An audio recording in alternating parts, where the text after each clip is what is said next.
and welcome to day 2 in the second IHF Wheelchair Handball Seminar. My name is Courtney Gahan. I'm a part of the IHF media team and I am your moderator for this session today. As you can see on your screen, we have 3 translation options available if you are joining us on Zoom today. We have French, Spanish, and Arabic, and you can find these at the bottom of your screen by clicking the globe icon marked Interpretation. This second IHF Wheelchair Handball Seminar is part of the IHF Virtual Academy, which itself falls under the umbrella of the IHF Education Centre, available at ihfeducation.ihf.info. As per yesterday, we are going to hear from 4 wheelchair handball experts today. Today's topic is referees and delegates in wheelchair handball. The presenters today are Daniel Magalhaes, Marc de Sousa, Christian Kaschutz, and Vicente Breto. After we hear from all of them, we are going to have a question and answer session at the end, so please do feel free to send questions throughout the lectures. Please also note this is being recorded, so you will be able to access it later for on-demand viewing on the IHF Education Centre, as well as on the IHF Facebook page. And that brings me to the end of my introduction, so we are ready to begin with our first lecture, which is from Daniel Magalhaes from Brazil. Welcome, Daniel. Hello, everyone. Good morning, good afternoon. I will talk about rules today, this morning, about 6-a-side and 4-a-side. So, I am Daniel Magalhães. I'm from São Paulo, Brazil. IHF referee since 2014. And I work in Brazilian wheelchair handball referee chief here in Brazil since 2019. I received an invitation from Javelin Almeida because I work in 2-3 years ago in the women tournament here, and she make an invitation for cheating some or make or create new referees here in Brazil. So I use my experience in my dynamic in indoor handball, and now I try make my job here in Brazil. And so I hope this material help you.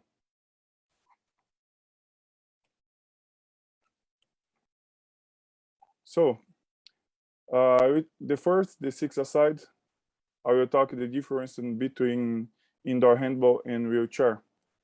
And the indoor handball have 7 players and 6 and plus goalkeeper. And the wheelchair, the 6-a-side, have 6 players, and so the goalkeeper plus 5 players. And it's mandatory have 1 woman in the court and 3 in the score sheet. So we need to understand about this rule, and we need to respect because all teams need to have a woman in the team. The duration of the game in two periods and 20 minutes, and we have a right and 1 team timeout per period. We need to understand about the falls in the wheelchair handball. The falls happen in the body, the same indoor, but in the special happen in the chair. So the new referees, need to understand, and the coaches and players need to understand also about look and the focus now in the chair, because the wheels, because the frontal bar, the frontal protection. So sometimes happen the collision and this part in chair on chair. We need to have a focus in this part because the falls, I think 70% happen in the chair. I put some styles in the Asia and Japan and Europe. So I put short videos for understand, and sure, we need to understand the intensity. The referees need to understand almost the same criteria in the position, but sometimes need to understand and open in the sideline because we need to see the chair on the chair, the position in beside, not behind, because sometimes I can't see the big problem in chair by chair. We need to understand the curts in the word. Sometimes have a small curts and I have a big curts. So I think I put this video because the defense look in the line the movements, the trajectories, forgot the dribbling. My focus now in the movements, the trajectory, the defense, the attack. Is for me, I think I put some videos and have many videos for look now. Número 11. Número 10, arremessa. Now I look at the position about we'll talk about the body language also for understand about situation, about punishment. So happen now on 7 meter in the 6-a-side. The position in the same the indoor handball, but look the line, the 7 meter. The attack player dribble the ball, so it's a foul and free throw against because dribbling.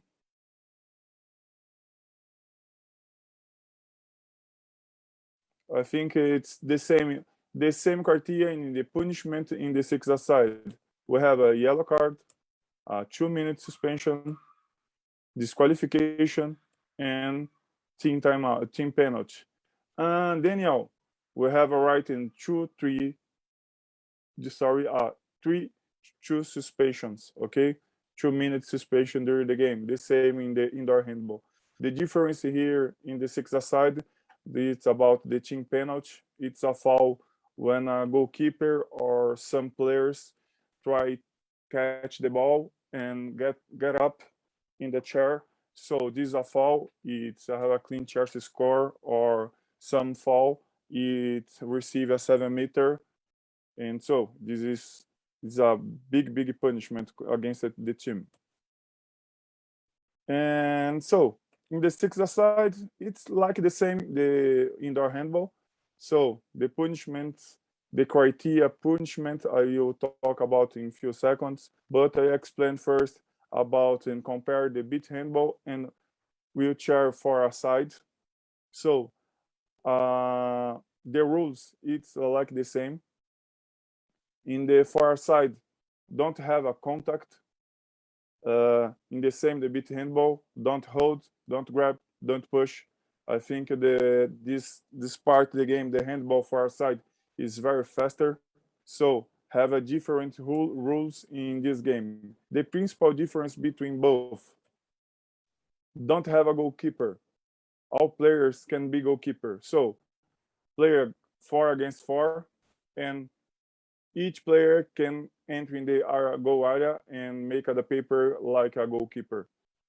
If entering the area 2 players, different players, and have a clear chance to score or make a foul, take the ball, it's a 7 meter. Only 7 meter. Okay, repeat again. Punishment, progressive punishment against the team. Okay. The punishments in the far side: suspension and disqualification, the red card, in the same in beach handball. And when when I receive a suspension, this game play 3 against 4. The team complete after they change the position of the ball. The time in the far side can play 10 players per team, only 4 in the court.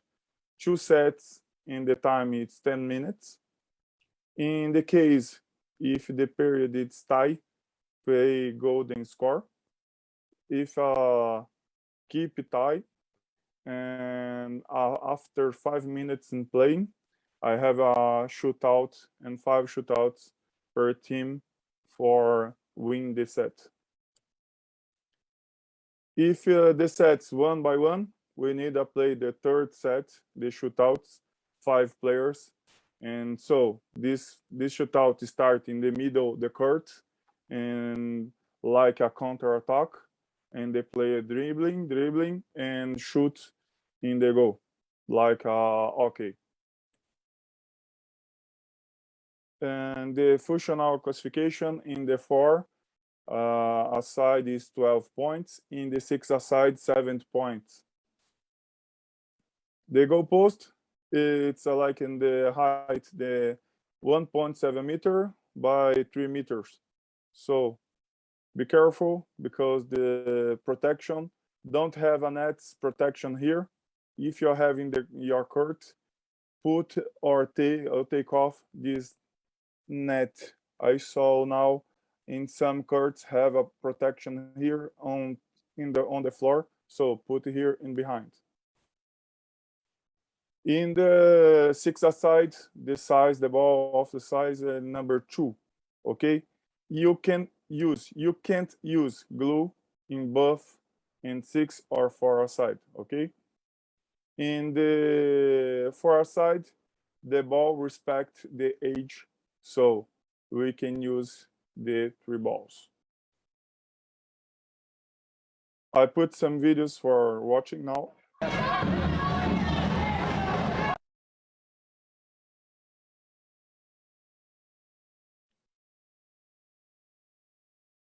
Please observe the player fell down. Always stop the time, but faster, please.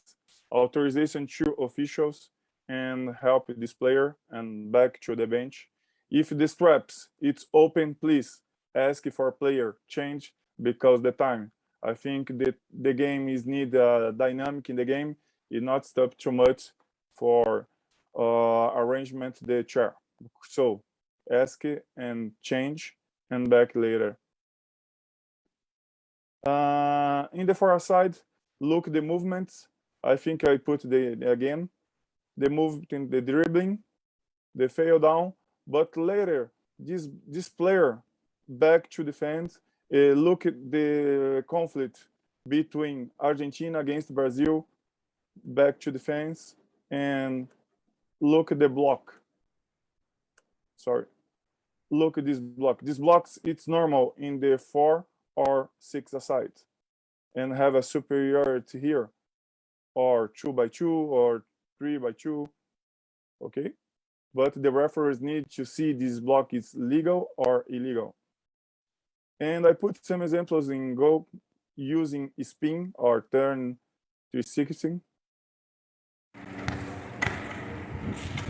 For start the spin, look the movement in the hand. One hand in the wheel, and start and take off the hand.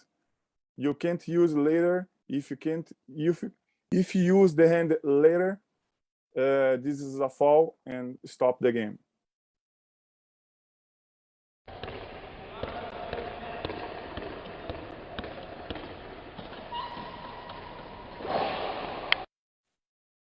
This spin have a spectacular goal and okay, 2 points. If you see, observe, don't have a complete rotation on the goal, it's only 1 point. Okay, make the same in the beat handball, the 2 points or 1 point. Okay, I think this difference in between 6-a-side, 4-a-side, I hope this information help you. And now I will talk about progressive and quartier.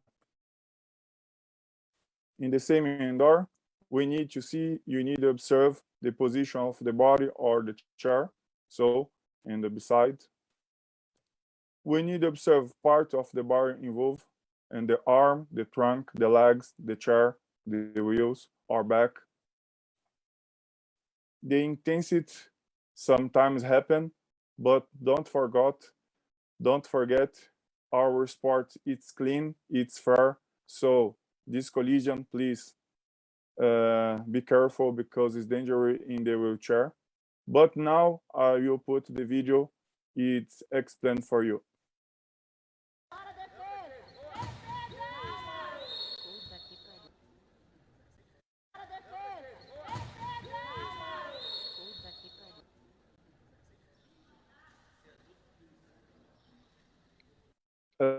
I think we think about quartilla in progressive punishment.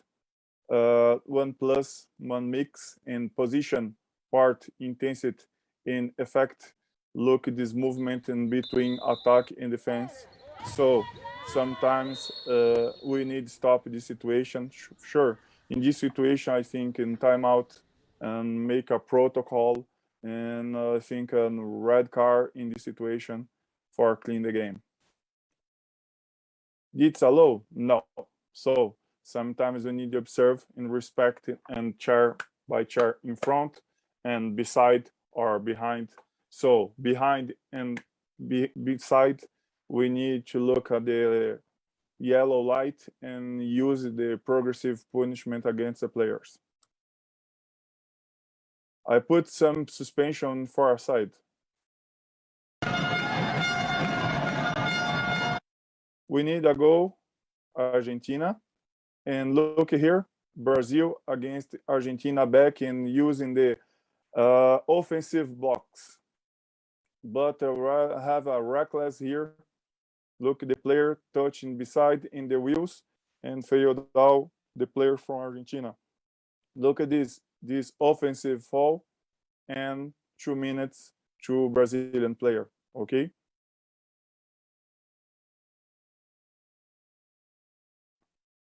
And sure, Chinta on timeout, ask two officials from Argentina entering the court and help this player. So please, faster, faster. If your player get up alone, okay, but if you need help, please call two officials, help, and go out, please. The second situation.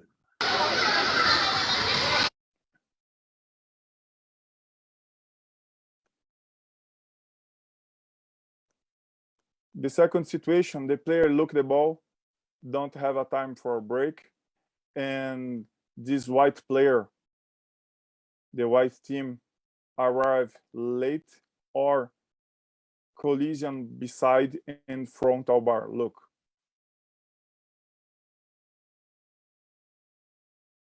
The question, Daniel, when the offensive fall, we need stop in front and this player need to observe you in front for have a time for a break. Sometimes it's dangerous because the movement, the trajectory.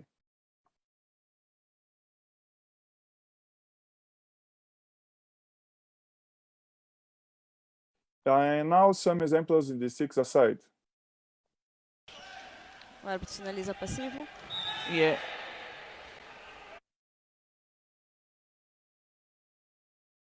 The first part, look in the part of the body, the position of the body, the intensity, and sure, the effect.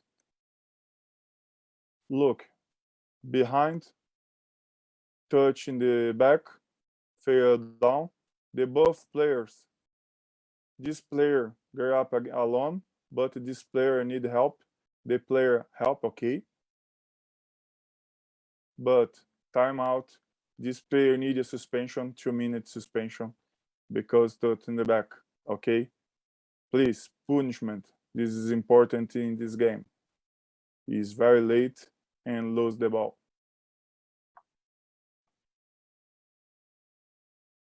In this situation now, it's funny and also because the player help, but it's normal in the game sometimes.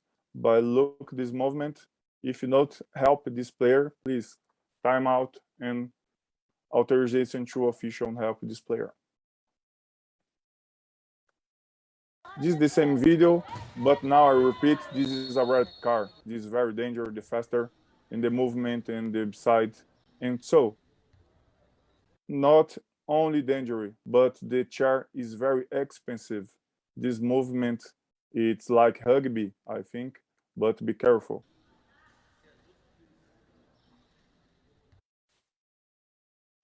Some curiosities about the game in for a side, and they go into turn 360 and they spin. I put some videos now. In the counter attack, like beat handball, the movement and go. These are 2 points. But I think for referees now it's watching the seminar, look at the movement, the referee, please run, run, run in the goal line for observe. Don't stop here. Please respect these players because use the wheelchair. It's the same in the indoor handball. Please be careful in the behavior in the court. This video, the goalkeeper try shoot direct, but wrong the shoot. So I put this example because it's near in the goal with 2 points. If the ball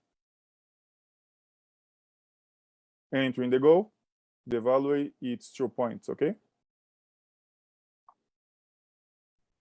And I put this video because in the beat handball don't have an advantage, because if a 6 meter in the beat handball, in the far side the same. We cut advantage and give a 7 meter because the 7 meter have a value at 2 points. So stop the game immediately.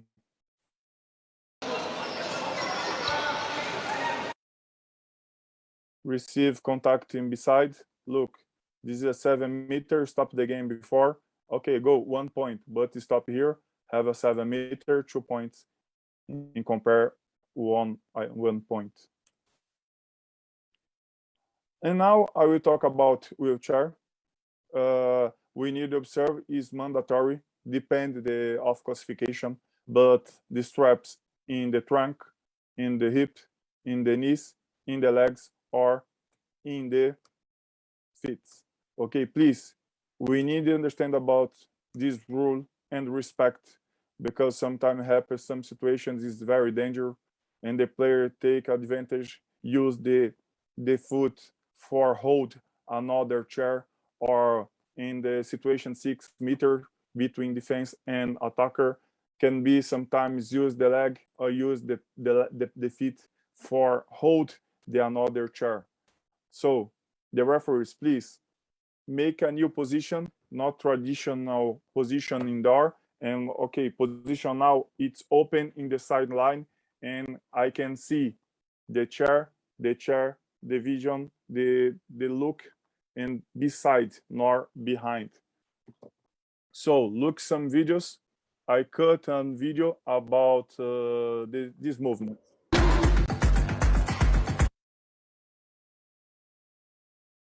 Observe the knee and the leg this player, if it right or not right.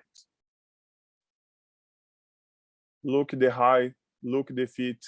Both feet need put in the frontal, and the straps fixed here in the feet, here in the legs or knees, and the hip, independent classification, and the trunk. So it's wrong here because the knee it's free.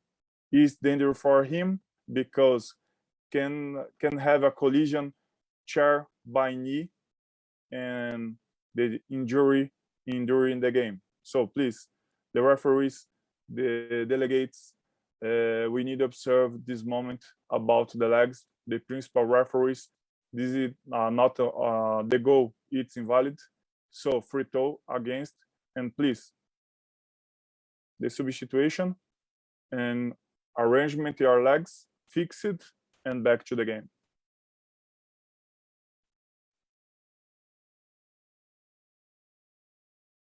Look again, the knee, not fixed in the chair. And now one funny situation, but we need to understand, in the similar happen indoor. Passa para o contra-ataque. Shoot the player here. The first moment, the player here fell down. Don't stop the game. Give advantage, okay? Don't stop because I have a clear chance to score. Try, but the goalkeeper fell down on the back. In this moment, the same in the indoor. If goalkeeper injury, stop the game immediately. The game. How can start the game? Free throw. Daniel, free throw. Yes, free throw. We need to use now the fair play because the goalkeeper don't have a goalkeeper because fail down here. And now in this moment, authorization through officials for help her, help him. Okay.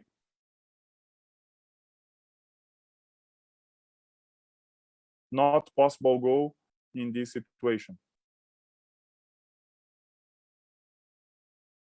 Look, the official entering the area, please stop the game, please help your player, don't talk with me. This is a rule, it's the same in the indoor handball. I understand about behavior, but don't talk with a referee now. Look, this body language not so good in the game. The goalkeeper, arrangement in the chair, please look, sit, put the straps in the feet, hip. Okay, this is a situation is different, but teaching video, it's nice for look. One question, and we need to pay attention. In this situation, shoot a lobby, look at the goalkeeper. If I get up for try take the or catch the ball and lose the contact with the chair, immediately stop the game. Punishment against the goalkeeper and 7 meter. Okay, this situation don't happen this, but it's lose the balance and fail down. Okay, and some examples about wheelchair. We need to respect the frontal bar, the frontal protection. So we need to observe the height and 11 centimeter in compare the frontal protection on the floor. We need to use 1 or 2 end tips and respect about the diameter in the wheel, the 1 centimeter. This is important.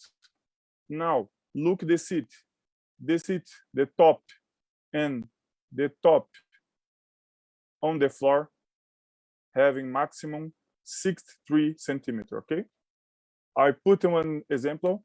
This example happened now in Tokyo in Paralympic Games, but I put this picture because it's nice teaching photo, and so nice. Look the height, but this moment it's wrong. The delegates will check the equipments during warm up. Okay, not in the moment in the game, please. We have a man time before the game during warm up in another court, and the delegates will make a check equipments during warm up, please. And about wheels, be careful because the wheel protection covers sometimes don't have a good quality, so broken during the game, and it's dangerous because it's broken. Have I don't know English I don't know this angle, and the chair can be collision with this part is dangerous during the game. Okay, so put the good quality and carbon and protection screw and use it here and use it here. So some advices for everybody.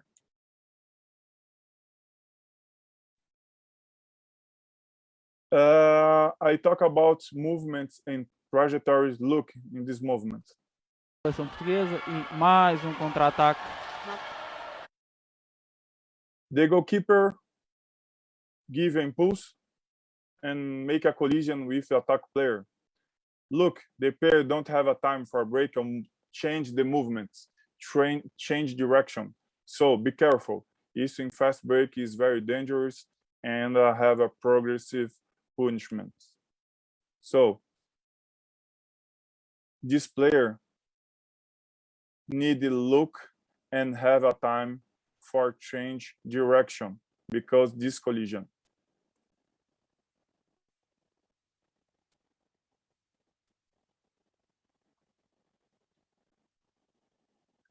When I talk about this position and the fast breaks, it's put another player in risk because don't have space to break. So we need to think about 1 meter. We have 1 meter and change direction. Or okay, offensive fall. It's important in the game, but don't have a time for a break. It's put in danger both players in this moment. So, main conclusion. our goal. Use the rules in the all continents. Use the same rules. Develop the rules in the all continents, the wheelchair 6-a-side and 4-a-side. And I understand about the 4-a-side and the 6-a-side and compare the indoor handball and beach handball. So for handball professionals, I think I help you. We help you about the situation. The dynamics is different because the chair, but the training, the rules training, it's like the same in the indoor and beach handball. So I hope this information help you. And the principal goal is arrive in the Paralympic Committee, and in 2028, the wheelchair handball arrive in this moment. The message for me: make wheelchair handball fair and attractive to players, spectators. In addition, use the rules in the all continents, and of course, find new referees, new young referees, because plus 7-8 years in front in the future. Okay, this is a message, and thank you so much for invitation, IHF and Abracar and Brazilian Confederation. I put some photos here, the women's here in Brazil and the guys from Brazil also. Thank you so much, and I hope help you in with this information and many videos, the teaching videos. Okay, thank you so much. Thank you, Daniel. So now we move on to the next, which is Mark de Sousa. He's going to speak to us about tasks of the technical delegate before and post-match, and checking of the class points of the players. Hello, everybody. Dobrý den, pane Dabowski. Thanks, first of all, for the invitation I got in order to talk about the task from delegates. Short introduction of myself, that I was involved on the 4th tournament in IHF as a referee, and right now as a delegate. So I'm also technical delegate in the French Championship, the first league. So I will share my screen, and hello to everyone on the online.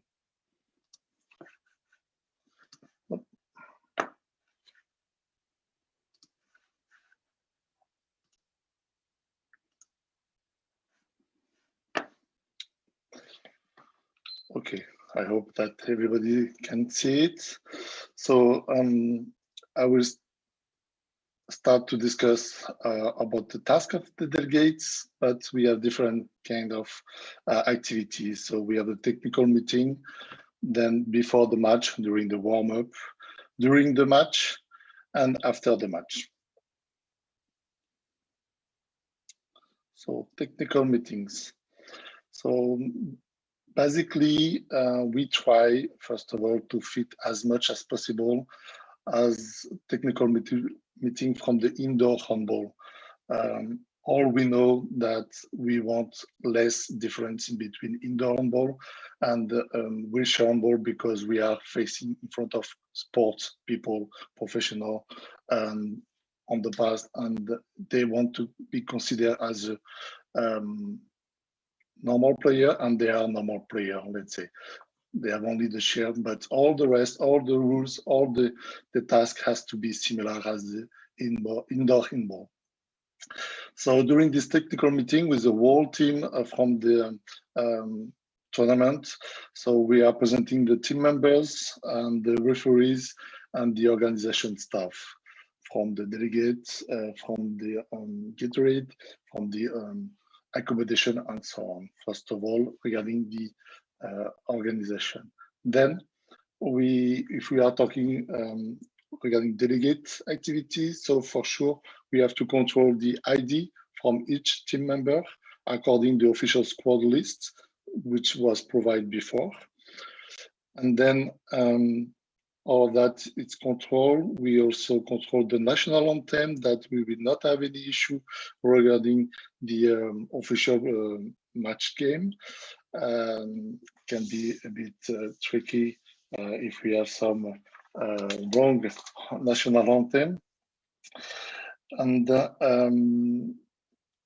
we are selecting the jersey that each team has to come with 2 kits player, one clear and one dark, let's say, in order to select from which team to another team, which jersey we will use, and which also on the referee we will apply. We are telling them the guideline regarding the behavior, of course, during the match, and also regarding our current situation, COVID pandemic, following the tournament or the country regulation. For example, in France, we have the official A and B. They can have or not the mask protection, and the C and D, it's mandatory to have it.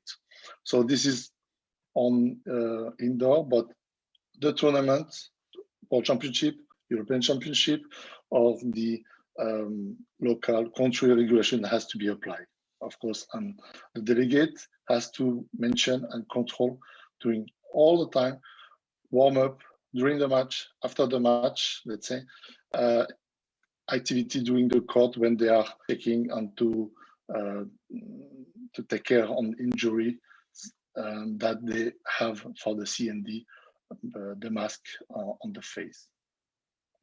Then the classic activity that we have to print out the match sheet and then to come to the official A and then to let him to check and to sign the document in order to check the numbers, names, that let's say the quantity of the players in the match, and this he will sign and then we will take it back. We are showing them also the rules regarding the tournament. If we have a half-half at the end of the time, if it's a 7 meters throw, or if it's additional time, like 2 times 5 minutes, or 2 times according the tournament regulation. Then we are showing them how to proceed regarding the team time out. If it's a normal way, classic way, I will say, if it's a green card, as we have mainly in our championship, or it can be the buzzer, electronic buzzer application, depends in the tournament. Then what I said, it's a global, let's say, task from the delegate on the normal handball who is applied for the wheelchair handball. But for the wheelchair handball, we have some specific activity. One of the main activity, it's the classification of the player. Before the tournament, the day before, the team has to come with the classification lists for each player, provided by the national team.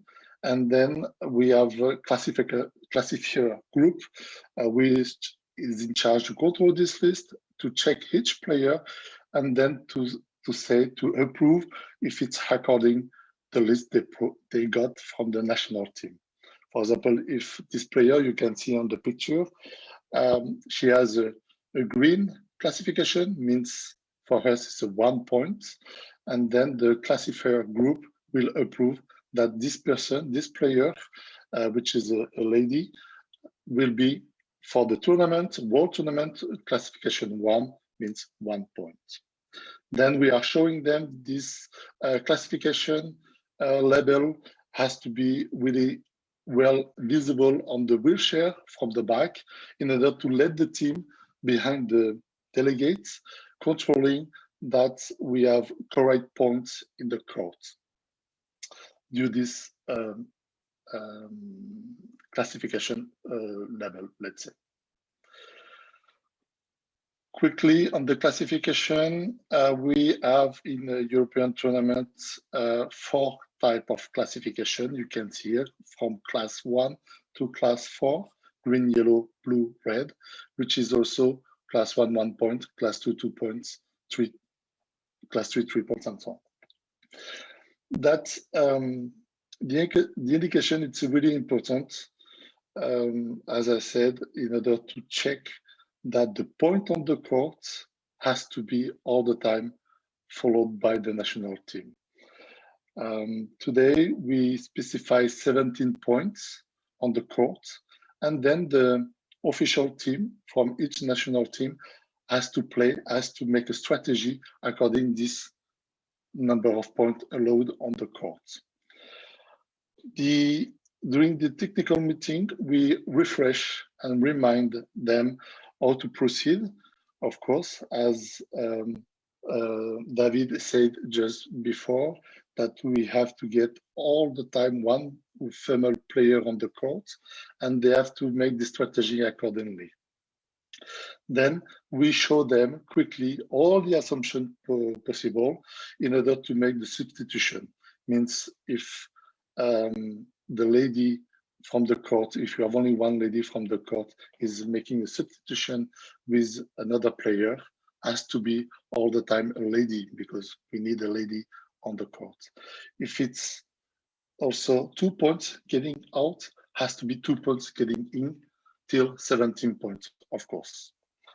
If, for example, it's only one lady on the court and she gets, for example, 2 minute suspension, she has to get out, of course, and these numbers has to stay, the classification numbers. If she is yellow, for example, she has 2 points, she has to get out, and she will stay 17 less 2 points. So on the court has to be all the time 15 points. But we have to get one female on the court all the time. So another player has to substitute with a female, and then all the time reaching these 15 points. So we show them many assumptions and to follow these point rules. By any case, if they don't have any more for injury, red cards, for the whole tournament, no more female on the squad, so they have to play with a maximum, 13 points. So they have to manage the strategy from the team in order to get 13 points and make the substitution accordingly. Then we have many assumptions. So I show only here 3 kind of. It can be also discussed by my friend Christian regarding substitution rules. So this is regarding the technical meeting. Then we can check what we have to do just before the match. So it means a warm-up. And then I will come back and agree with David, the comments on the previous presentation, that we have to check many things, of course. We have to control the wheelchair itself, that we have a protection bar with the padding, that the belt is working well on the top, on the legs, on the hip, or on the feet, according to the classification of the player. What we saw in the video just before, I fully understand and fully agree that we have, as a delegate, to take care of all of these points who can be an advantage for the player. Up to this, we have to control that the wheel it's fully covered by the protection. We have also some elements regarding carbon fiber in the wheel that has to not injure so much the hands from the other players. So mainly the first request is to have a cover on each wheel from the wheelchair in order to protect the hands intrusion. And to check that we have this label, of course, on each player as the classification, that we have the list signed by the classifier, signed by the national official A, in order to list all the players with the number on the shirt and the classification category 1 to 4. And then we have to control all of this during the warm-up, of course. Then we have also to control the wheelchair heights, that we don't have to be more than 63 centimeters. We know that, and we have to care, some handball player are also basketball player, and this different of heights from the body, from the player, and from basketball player, they can have an advantage in order to be above everyone. So we have to control that. We have the wheelchair, but sometimes they are putting some pad, and this with the pad not have to be more than 63 centimeters following the wheelchair rules.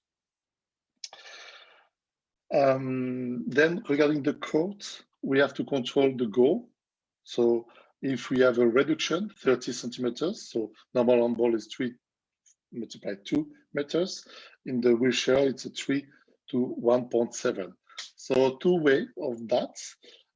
It's or we have a reduction, pad or hard material in order to reduce this 30 centimeter, or the best, of course, like in Croatia tournament, we saw in the video, they made a complete goal according the wheelchair rules. So no additional pad, but directly the correct size. Then, of course, no net on the back from the goalkeeper. All other points regarding the court should be the same as the indoor handball. Of course, regarding the substitution area, we have every national team is allowed to bring 16 players. So the complete squad is 20%, 16, five on the court. And of course, with the wheelchair distance, if we put everybody side to side, then it's more than the normal indoor handball regarding the distance allowance. So we are open and then to let them a little bit more space.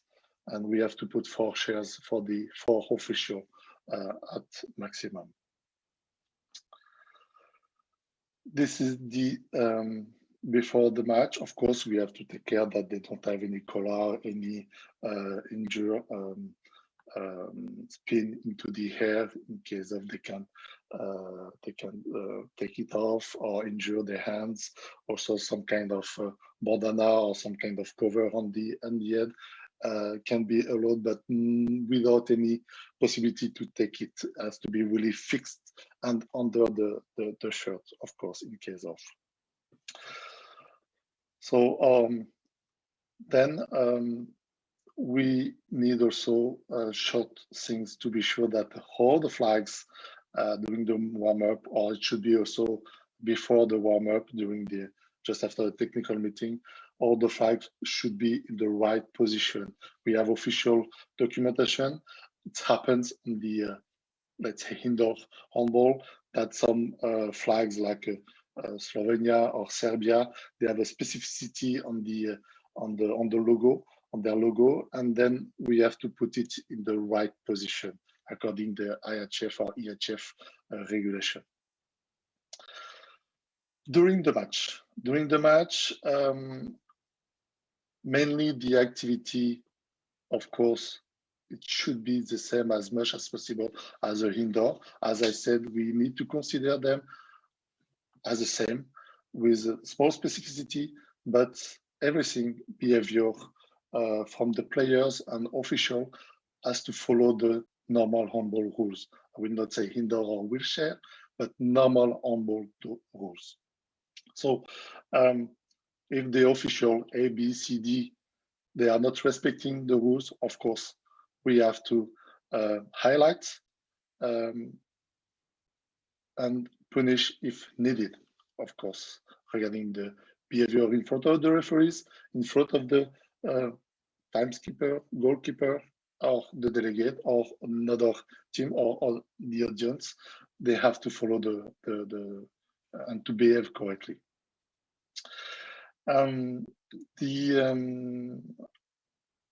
Regarding the substitution, of course, we need to take care that we have the right substitution in between entrance and going out, and also according the point classification that we have on our back or on the side, some classifier, one per each side, like a delegate.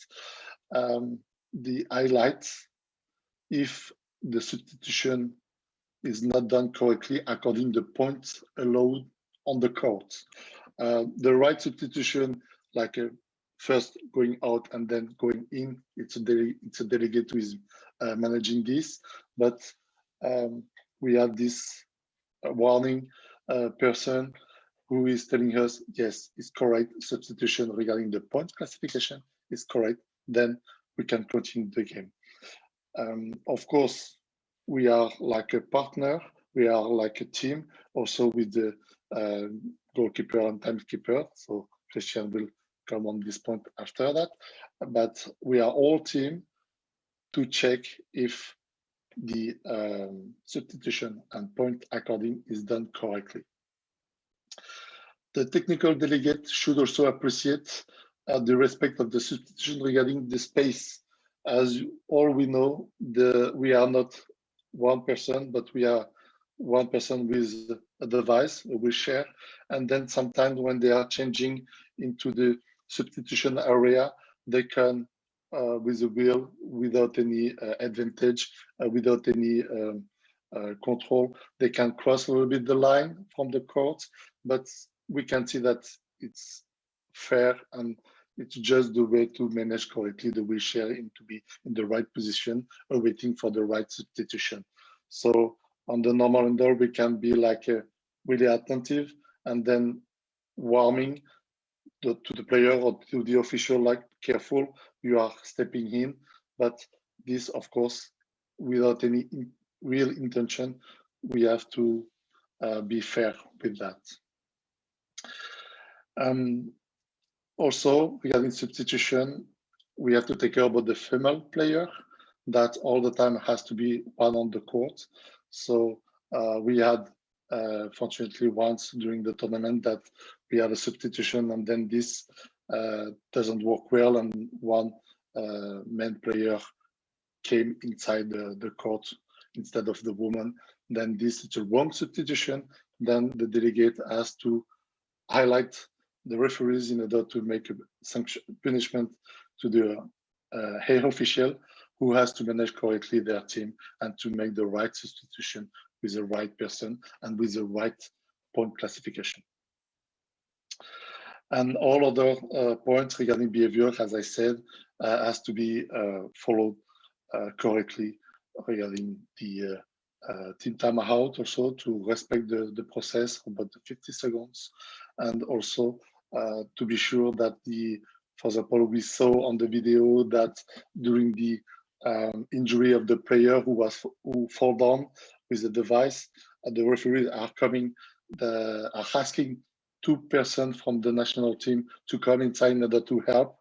Then we have to control that it's correctly 2% is going inside, and also to have a focus that they are going for the player and not discussing with the referees, which is not allowed from them. And then we have a communication with the referees in order to tell them what they are. We suggest them what they have to do accordingly. Then, as David said, that no glue allowed during the tournament. So we have to control that the balls or during their own warm-up before the match or during the match, they are not using glue in order to have an advantage during the game. Then after the match, the activity should be exactly the same. No change, that we have to control with the timekeeper, scorekeeper, the complete match sheet update that we are fitting, and also with a statistic person, if we have it during the tournament, that all the goals affect the player, because at the end of the tournament, we can have some award for the best scorer, for the best fair play person, or other recognition, and then this we need to fit correctly with everybody in order to be aligned. We ask for each team also if they have some injuries, which they need to put in the match sheet in order to highlight and to recognize this this injury in case later we have some problem with the player for other game and so on. And then when all of this is fulfilled, we are checking that everything is controlled regarding the referees, regarding the national teams, regarding the timekeeper and scorekeeper. Then we are bringing back the match sheet and then to let's sign the A official to agree on the score and all the information we put on it. No specific point regarding, let's say, wheelchair handball activity. Then I guess the task from delegates, globally, it's what I mentioned. If I forgot some points, please apologize. In order to fulfill the timing, I'll always open to discuss and to share with the team. I saw a nice video from David. I hope I will see other video, which is really interesting in order to improve as it's a technical delegate activity regarding the advantage from the wheelchair player with the fixation into the wheelchair to be more attentive on that. It's really good to see that. And also regarding the exchange with the referee all the time in order to provide the right information, the right advice, and to progress more and more for the next tournament. Thanks again to IHF and IHF for letting me presenting this activity from the delegate. I'm really proud again to be part of this wheelchair family, which is really one of the big focus for me in the French Federation, in my league also, in order to improve and to bring this activity on the top of level with all of us. And thank you, Děkuji moc, pane Tavosky, and thank you, Courtney and Viola for helping me to be linked into this webinar. Thank you so much. Thank you very much, Mark. This was very informative. So now we will move on to our third speaker, Christian Kaschutz. He is going to speak about the tasks of the timekeeper and scorekeeper and control of the class points in substitution of players. Hello, everybody. I will share my screen now.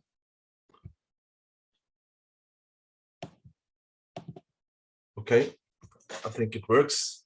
Hello again, everybody. My name is Christian Kaschutz. May I introduce myself before?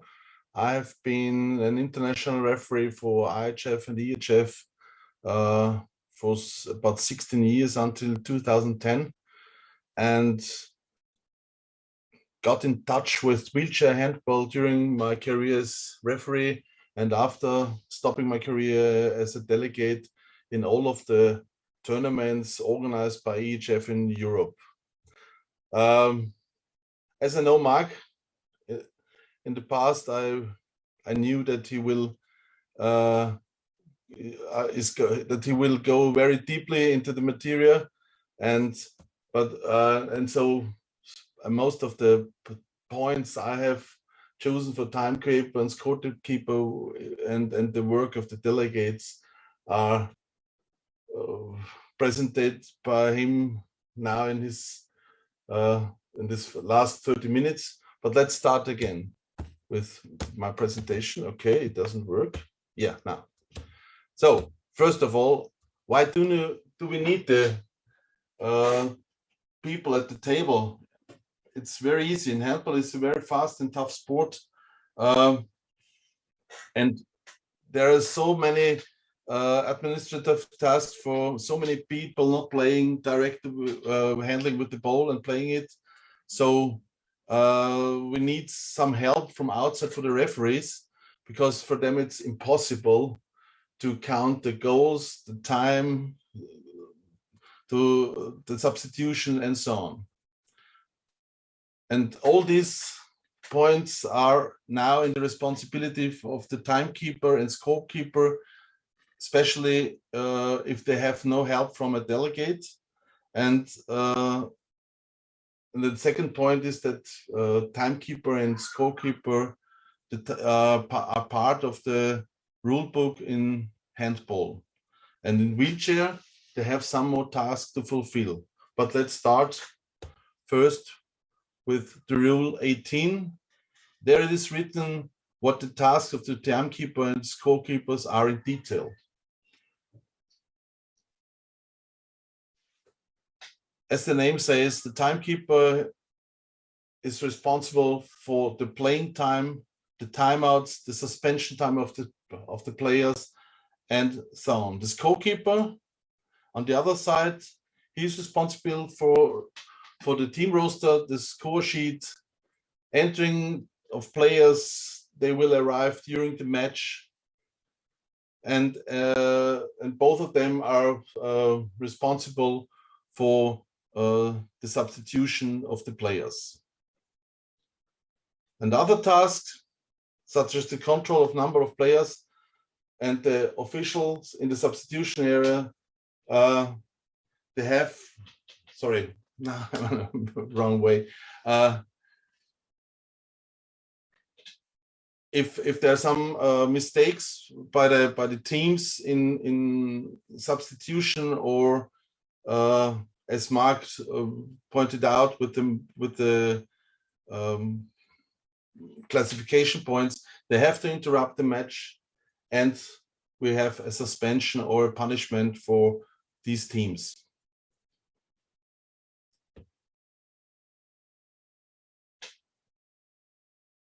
If there is no public scoreboard available, the timekeeper has to inform the officials of the teams about the time we have played, and also about the result of the match.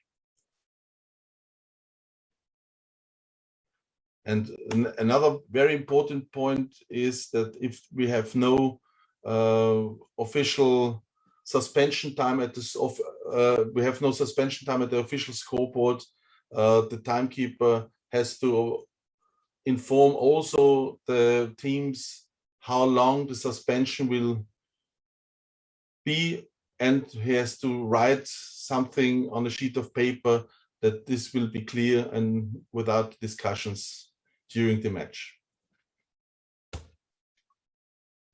And now we have some additional tasks in wheelchair handball, comparing with the regular handball. In regular handball, one of the most important tasks are to monitor the correct substitution, but it's in wheelchair, it is much more easier for the guys at the table. Why? Because wheelchair handball substitution is much more obvious and much more slower than in regular handball. There will be in six-a-side handball no empty goal attacking, and there's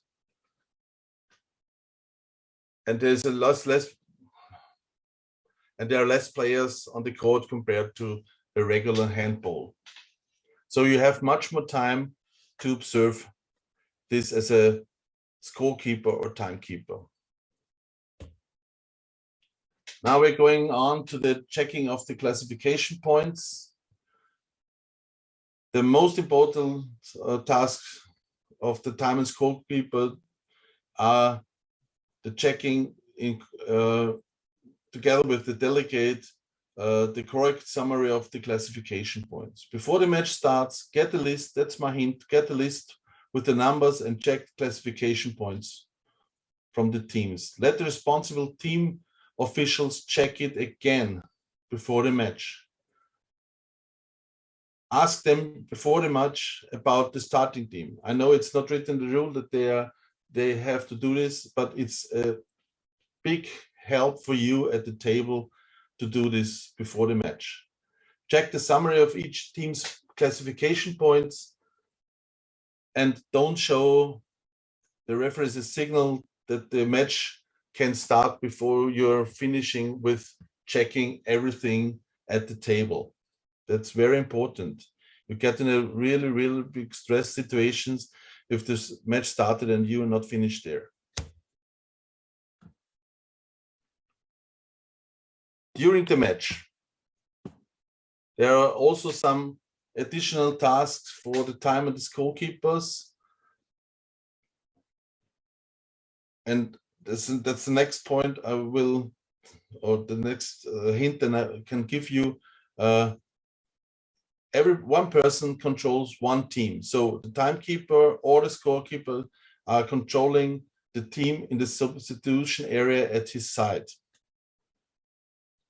Don't try to count the classification points from both teams. It's impossible. You can be concentrated on one team, everybody. Next hint, don't try to count the classification points all the time again. You have got, if you have got a list before the match with the players' classification points and you have a summary there, you can easily do during the match, only check the points if there's a substitution. If a 3-point player will go out and a 2-point player will go in, so we have a summary of 1 point less, or if a 1-point player goes out and the 3-point players go in, there's a summary of 2 points more. That's much more easier for you, and you have much more time during the match for your other tasks. Very important, take the help of the delegate if it's necessary and help him. You're a team at the table, as Mark pointed out before.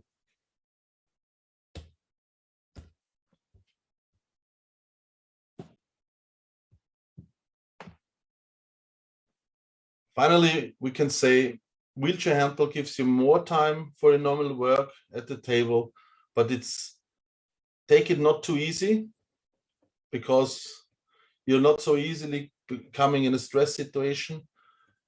But counting the classification points, it could be very, very tricky for you if you're not up to date in this situation, in this moment.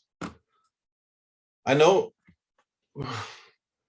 my lesson was very short, but most of the points were presented by Mark before. And so I will thank everybody to be participating at this webinar today, and thank you for your attention. Thank you very much, Christian. So we are now moving on to our last speaker, Vicente Breto. He is going to speak about recruitment and development of referees and technical delegates in wheelchair handball. So welcome. Good morning, everybody, and thank you very much for being here with us in this second IHF webinar on wheelchair handball. I would like, first of all, to thank you very much to Francis Staworski for this opportunity for me to contribute to this IHF wheelchair handball project. This is the first step. Step by step is becoming a wonderful reality. I would also like to thank the colleagues from who has preceded me, Daniel, Mark, and also Christian for their excellent presentations. And I'm sure that this is the beginning of the long-lasting collaboration, everybody together. Somebody tell me when I was referee that the referees is in any sport is a necessary evil. Oh, of course, it was a former president of in my federation, and of course we are not able, of course. But we are partly right about this sentence, because we are really being necessary. And it's true that we are part of the group of people who make matches possible. Vicente, in my career as a referee, I was in several competitions and in World Championships, in also in Olympic Games and European. And for me, what also the feeling that we are part of the group, and it is our intention here to form a real group of the referees for the next international competition of World Champion.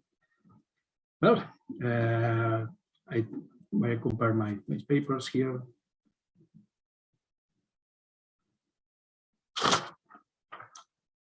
Sorry.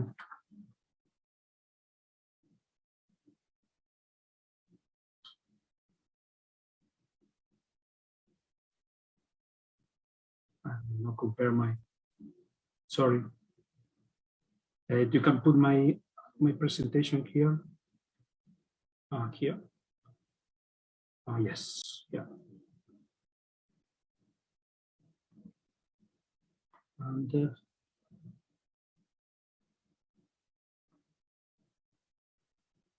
no, yes. Okay.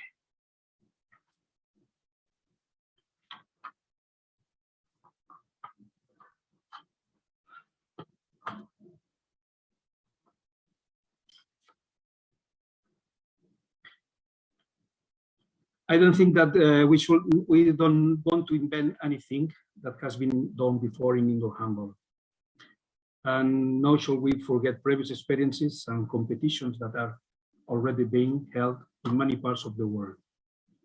As Daniel said before, such as those organized by the European Federation, we must take advantage of these experiences. Therefore, we try to do here is to give a first step in the working methodology. In a simple way, it does not leave behind anyone who wants to be involved in this modality of our handball sport. This is the objective in mind. In initial document was drawn up to develop a first program or the first step to begin to move towards the goal. This document contains several phases, and today I'm going to make a small presentation of those that I consider essential. The purpose of the document is to be the first step in the future organization and structure of the referees and technical delegates in wheelchair handball for the next IHF events. These founding documents aims to establish the initial mechanisms for the following objectives: recruitment and selection of candidate referees to be part of wheelchair handball modality staff, criteria, requirement, and procedure. Number two, categorization of the pre-selected referees based on their degrees of experience and demonstrated capacity in the pre-selection process. Number three, training, monitoring, and knowledge the IHF regulation for the referees. Number four, person in charge of the refereeing of the World Champion handball modality and his responsibilities. And number five, system for nominations, monitoring, and scoring the action of the referees in the competition organized from the IHF. Six, selection of the technical delegates, trainings, and appointments. This document contains several phases, and today I'm going to make a small presentation of those that I consider essential as a first step. Pre-selection and recruitment of the referees. Initial procedure, criteria, and procedures.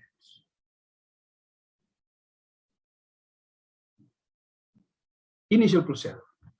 From the IHF working group, the national members federation will be asked to propose a maximum of 2 candidates referees pairs to be part on the new project, preferably those nations that are developing the wheelchair handball in their own countries. It's not eliminatory, but is in the first step is better than we have to need the help of the experiment countries.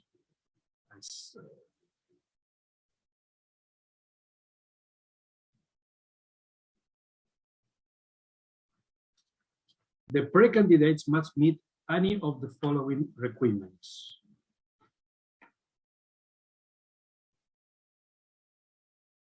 Be referees with proven experience in indoor handball in national competitions. Of course, referees are referees. Referees can adapt to the other modalities like this, but in the first step, we need experiment referees minimum in national competitions.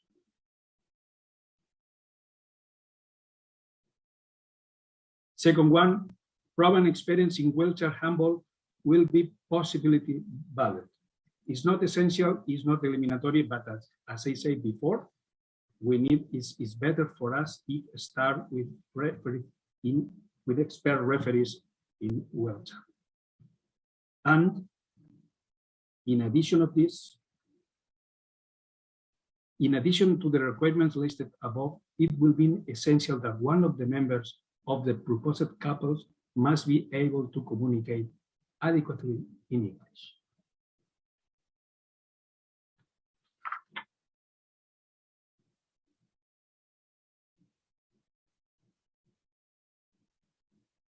Final preselection process.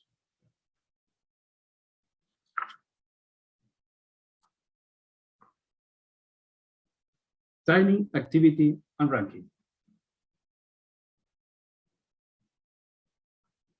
At the beginning, the shortlisted candidates will be provided with the documentation they will need, and essentially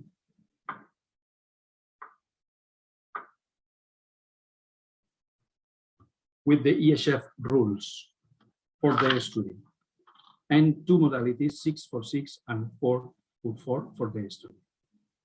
The referees will then be called for a training course organized for the working group, which will end with the theoretical tests.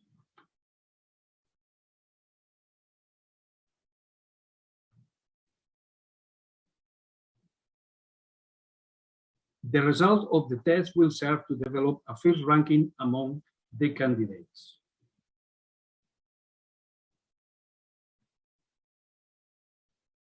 Proven experience in wheelchair handball will be positively valued, but is not exclusive to be appointed in future competitions.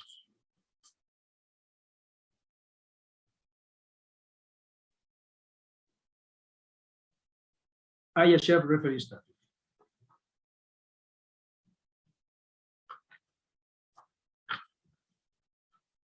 A final document will be elaborated from this follow-up, which will be known by the referees themselves and will be the basis for the subsequent proposal to obtain the IHF status. Finally, the IHF status of wheelchair handball referee will be valid for appointment in future IHF competitions without the need for a proposal from their own national federations.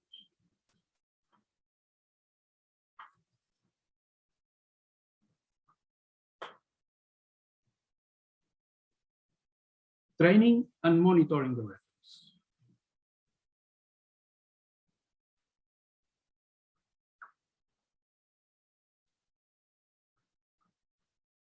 Once the first group of selected referees is formed, periodic training activities will be scheduled for them and may be organized by the IHF working group.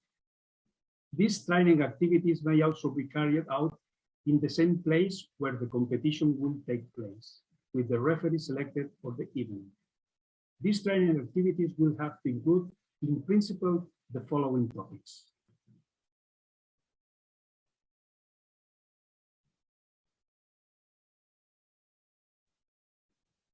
Knowledge of the specific rules of wheelchair handball, 6-for-6 and 4-for-4. Knowledge of basic refereeing techniques. I speak the basic technicals. Position of the court, coordination between referees, responsibility on taking decisions, etc. Basic knowledge of players' classification points. Of course, the referees don't need to be experts in classification points, but this is necessary that minimum knowledge of this to know what is happening on the court And what is happening, the number of players of minimum knowledge of the points. Basic knowledge of the IHF regulation, regulation of the competition, regulation of the nominations, and something.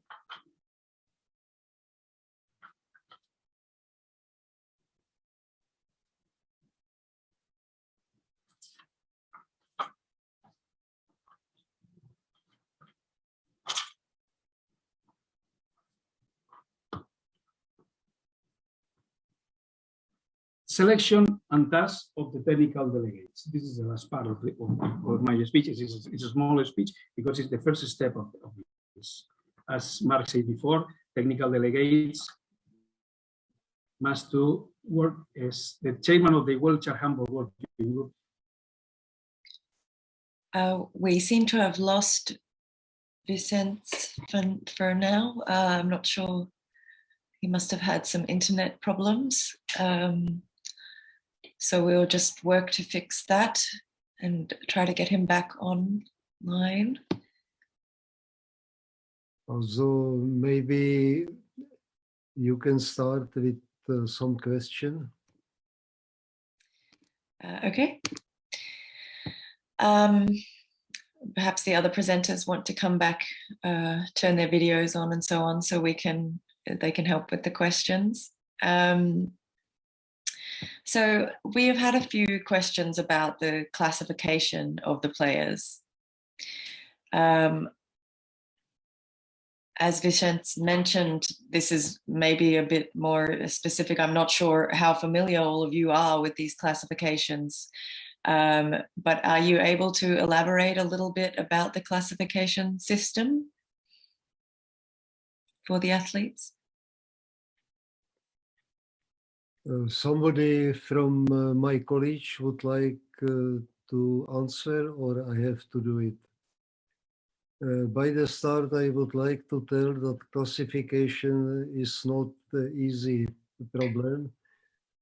Classification manual, rules and regulation have more than 60 pages, and it is really for experts. I was looking some questions before, which are connected to classification. We have to distinguish between training and between competition.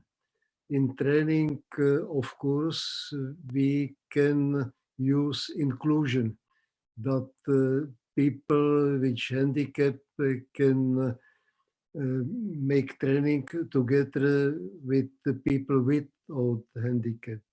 You can see on one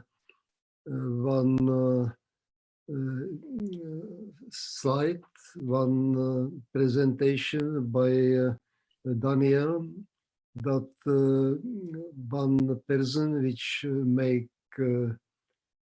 make foul was standing up and helping. Also, it is possible by also training game, but according rules of Paralympic Committee, is inclusion not possible. Also, International Paralympic Committee competition must be only with people which are under this classification. And classification is now under discussion in Paralympic Committee, and International Paralympic Committee prepare new classification rules and regulation, which will be coming in power in 2 years. But in meantime, this 1st January 2024, we have to respect rules which are known by International Paralympic Committee. Okay.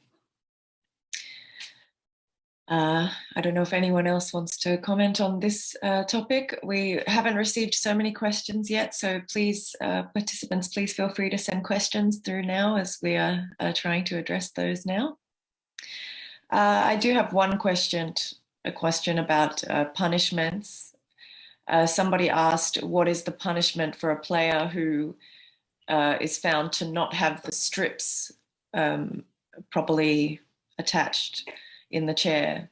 Maybe this is something Daniel spoke about, so maybe you can say something about this, Daniel. Yes, Cars and Mark talk about also. And I think a delegate it's make a check and inspection in the warm-up, but during the game, several times happened they open the fixed. So the punishment, the first moment the referee can see and ask to player, hey, fix it the straps. So in this situation, the video in the game, the player lose the ball, lose the possession of the ball, free throw against, and need to fix it. If it happen again, it's unsportsmanlike conduct and repetitive and situation. So and progressive punishment, but I think now it's 2 minutes direct. Okay, these players need to understand about the straps in the parts of the body, and I think it's fair because sometimes I have some players use the legs, use the chair, or take some advantage for shooting the goal. So 2 minutes direct for this player. Thank you. Do you have anything to add there, Mark, since you spoke about this as well? Yes, I fully agree with Daniel. It's a part of the technical delegate to check all the wheelchair that is correctly done, and also during the match that can happen that some players they are losing the stripes because of the collision, because of the speed and so on, and then we have to take care that they are having everything on place. One short point on my first tournament I have done, the goalkeeper from Netherlands, Christian know really well. She didn't add, it was a lady, she didn't add the fixation into the feet. And then it was, I don't remember if it was 7 meter throw or a free throw. She put out the legs like a goalkeeper to stop the ball. And it was the first tournament we learned about, and then for the next one, no, he has to be fixed all the time and to progress on that point. So it can happen also for the player if it's not fixed. He can have the reflex to put out the legs or something like that, and then the wheelchair come and then the punch the leg, and it can be not nice for everyone. So yes, this is mandatory to have according the classification. If it's as I saw in to Daniel presentation, if it's on the body, on the legs, on the feet and so on, we have ISO 5 position, which is interesting to know about that. I didn't know really about that. This is part of this webinar, is to learn more and more, and thank you for that. Okay, we're still trying to get in touch with Vicente to join by phone. So let's continue. I have another question. Well, somebody asked, what are the first steps if they want to become a referee or technical delegate in wheelchair handball? Can we break down that process for them? What is the first step for them to take?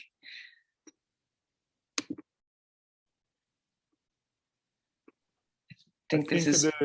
Sorry, Mark, can go. It is more a question for Vicente Breto. He was not finished his presentation till now.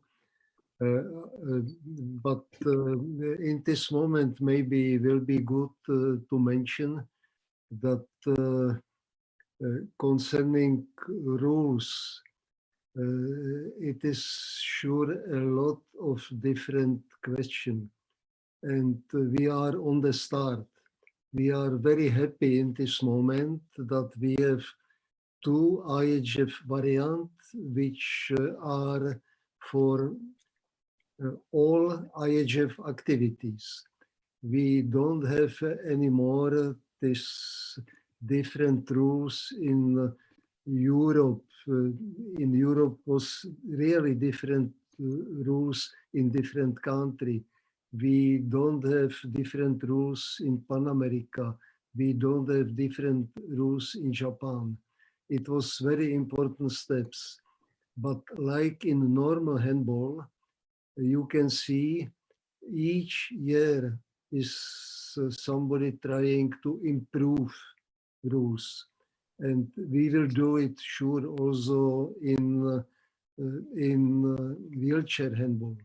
Also, if somebody have some idea, please give it on the paper and send it to IHF. Because it's not possible to discuss everything during this limited time by this seminar.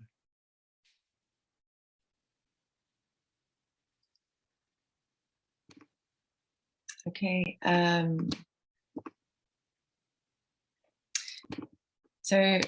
And just further to this point, I'll just let everyone know we do have a section on the IHF website where you can access all the rules of the game for all forms of handball, and wheelchair handball rules are there.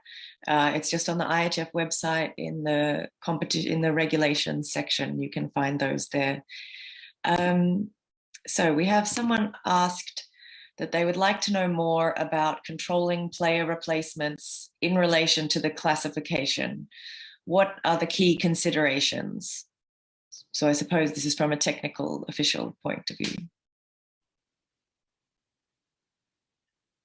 Maybe Mark, maybe Christian, you have already experience with it.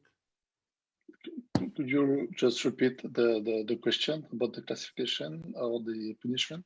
The person wants to know more about player replacements in relation to classification. What should they consider? This is what they asked.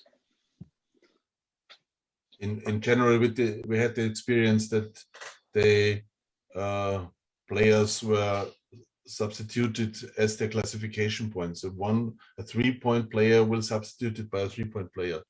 It's not happened not so much that the 3-point player was substituted by a 1-point player, or in the opposite side, it's nearly never. I think it never happened. Mark, do you agree?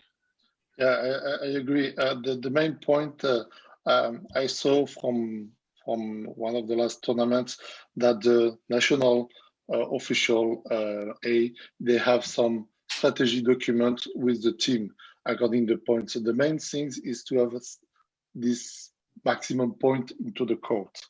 Of course, more the disability is, less the point is. And then Christian is right. I don't remember that we saw 4 points substitute to 1 point. Never. What we saw different kind of, but not this. They try to push as much as possible maximum point into the court in terms of the player.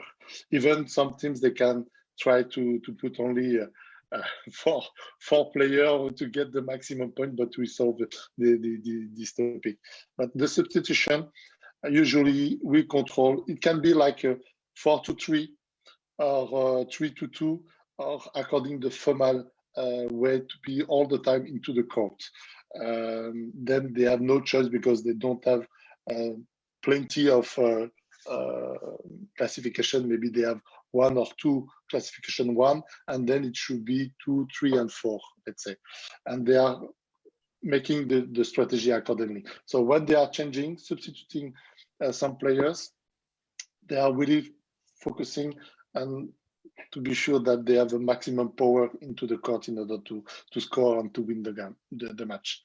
It has to be fair, has to be in the human being, but it's also competition, and the players are on the court in order to win and to win the championship.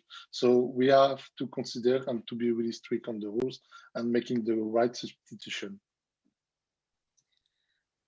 Okay, that brings us to the end of the relevant questions. So we're just trying to, I think Vicente is still trying to join us. So at the moment, we're just waiting to hear if he'll be able to continue. just for those people who asked questions more about training exercises and drills and more tactical aspects of the game, this is not really for this panel, because this panel is more focused on refereeing and technical officials. So I won't be able to ask these questions today, but you can refer back to our seminar yesterday. And also the first IHF wheelchair handball seminar had plenty of information regarding some of those elements. So for now, please feel free to keep sending some questions. We're just trying to decide whether we finish up or see if we can continue with the last presentation.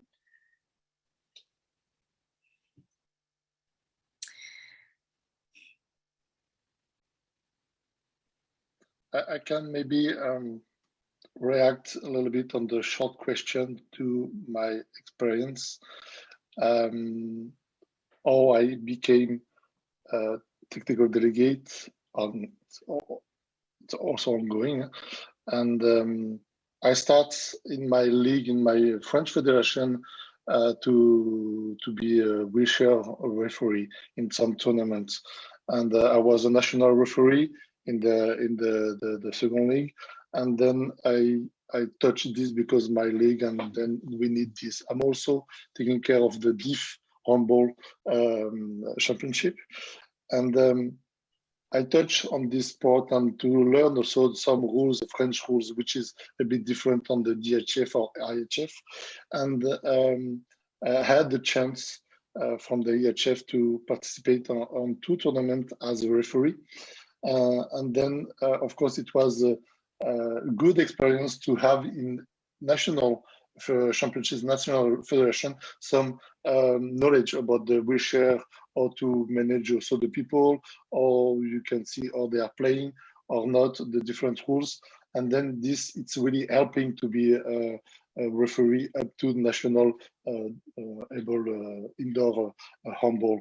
So if you already touch the wheelchair handball referee activity, it will be always a plus in order to really to have a mindset, a really update and a good understanding on the player request and the behavior. Then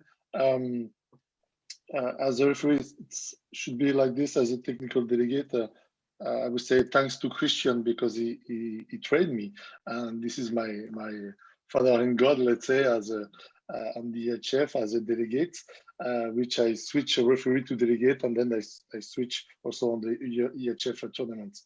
So all is linked.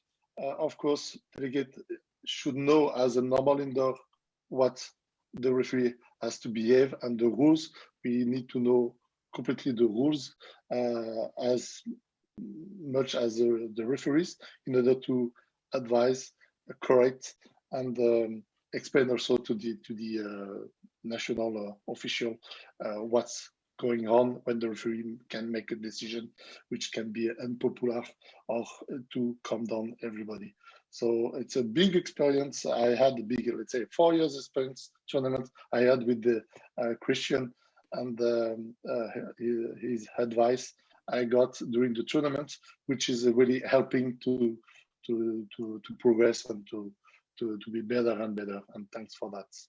But it's really being in the floor, in your regional, national experience, and then to comes with this power. It's really helpful for everyone in the wheelchair activity. Thank you.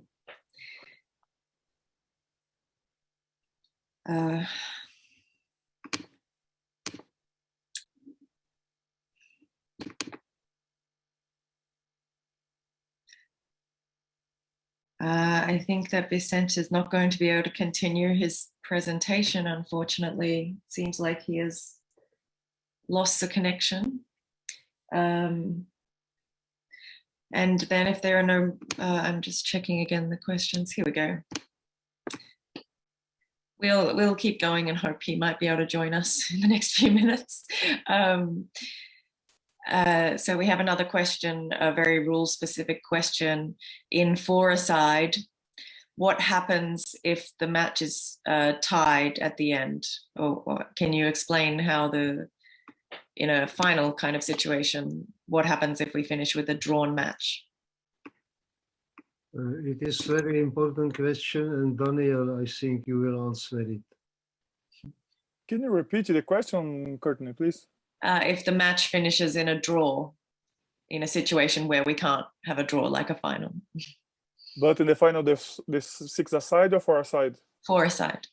4-a-side. Look, the beat handball, it's 4-a-side the same. Look at volleyball, have a set. In the first set, the team A won. The second set, the team B won 1-1. Mm-hmm. We need to play the third set. It's the call shootout.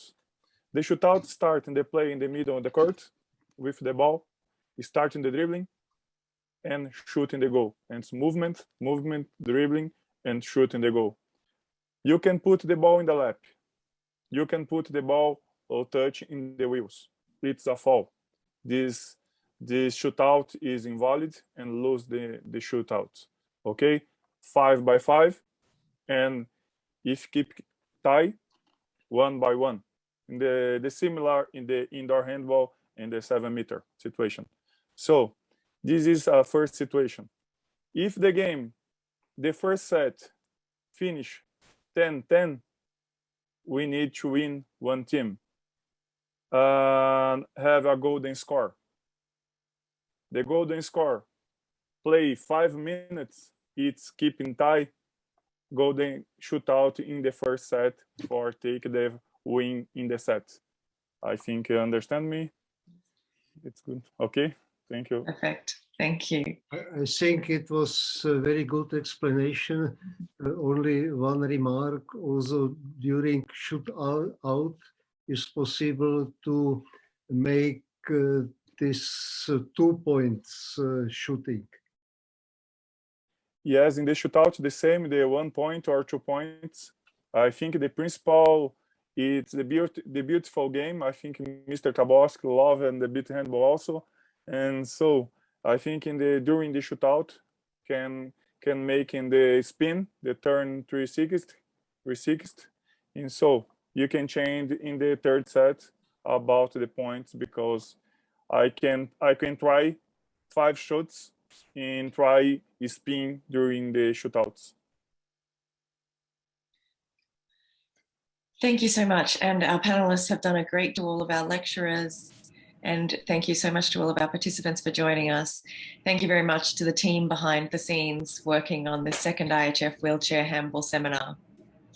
And please do keep an eye on the IHF website and our social media channels to keep up to date with what's coming up in the Virtual Academy and in the IHF Education Center.